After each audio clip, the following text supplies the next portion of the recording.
Well, we're anxious to get to New York. Not for the weather, obviously, but we're anxious to get back on the court. And postseason play is an exciting time of year. Our older guys have been through it now, and they know that there's obviously added pressure because if you don't win, you're going home. So, our guys are ready.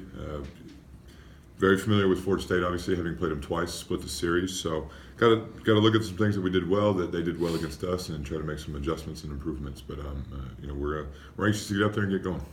Is the pressure magnified because of the NCAA situation? I mean, feelings you better win the game? Yeah, I mean, there's obviously definitely pressure. Last year, obviously, we were heading into the ACC tournament in a much different scenario, so you knew you were going to be playing in the NCAA tournament regardless. So,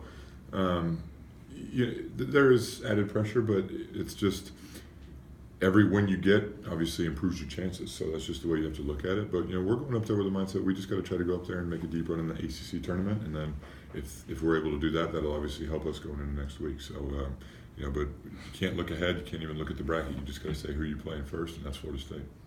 You're not still paying any attention to like Lenardi and any of those guys that what you have to do or not? Not really, because nobody knows the answer to that question except the selection committee.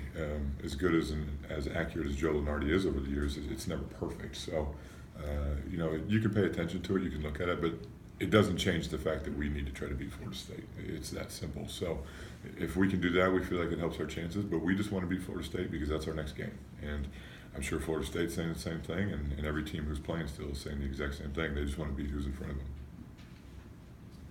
Do you want your players playing with a sense of urgency, or the tournament did maybe hanging on this, or not?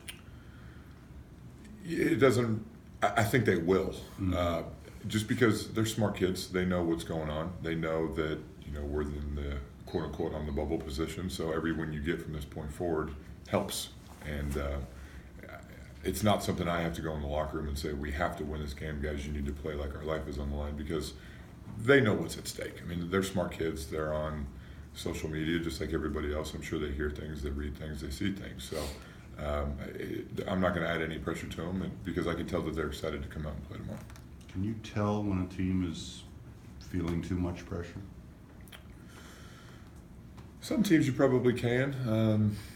I don't get that vibe with my team. I think I get an excitement feeling from them. I think they're excited to go up there and try to make a little bit of a run here. And they're, like I said, it's a team that we're pretty familiar with. It's a team that we've played well against, a team we've struggled with at times. So they're just excited to get back out on the court. This time of year, I don't want to say practice gets old, but it's all about the games. And you got to get done what you need to get done in practice, but they're really focused and anxious on getting on the court and playing in the game. Is there an advantage having a more older group of juniors and seniors, guys that have been there before? Is there an equity in that will help there? I think there can be, just just because they know what's at stake.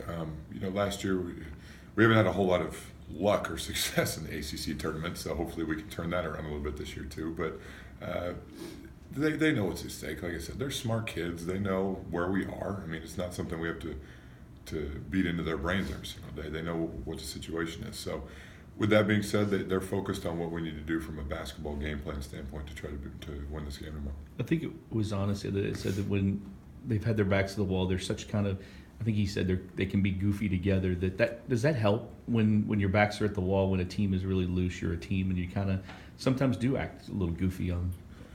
Yeah, I mean, they all pull for each other. There's no question about that. I mean, we've been in a lot of situations this year where we've had to be resilient. I mean, after Kentucky, obviously we were in a pretty tough spot. We had to be resilient, and we came out and played pretty well for a while. And after getting beat pretty good at Duke, we had no choice but to come back and try to win at Virginia Tech, and we did. So these guys have been doing it all year, and I think, it's last weekend was probably the first time where I don't want to say we weren't resilient, but I think there was a little bit of a hangover effect, just mentally as much as anything, from the Virginia game. And with that being said, it wasn't an excuse for us to not come out and play well. And we lost to a very good team on the road. But these guys are, and I've said it over and over, I don't know if it's just this team, I don't know if it's just this generation, but these guys have pretty short-term memory. And I think with everything that we've had to deal with this year, I think that's been a good thing for us.